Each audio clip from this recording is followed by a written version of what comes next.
Croeso i'r newyddion diweddaraf ac adroddiad blynyddol Gweledigaeth 2025. Mae dysgu a sgiliau'n un o gongolfeini ein gweledigaeth ac mae'n darparu cyfleoedd addysgol o safon uchel i'n holl ddysgwyr.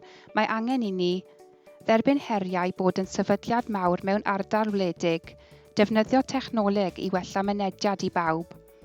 Felly, yn 2018 i 19, beth wnaethon ni? Mae 72% o ysgolion yn perfformio'n dda, ac o fewn categoriau gwyrdd neu felyn y system genedlaethol ar gyfer categoreiddio ysgolion, 61% oedd canlyniad y llynedd.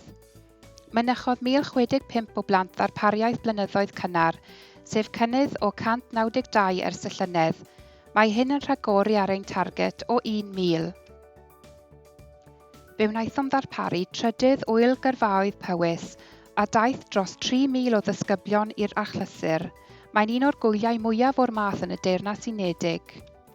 Mae'r ysgolion cyfoes newydd sbon yn cynnwys 5 ysgol newydd wedi'u hadeiladu a'u hagor, 4 o ysgolion newydd yn cael eu codi ar hyn o bryd, a 4 ysgol newydd yn cael eu dylunio.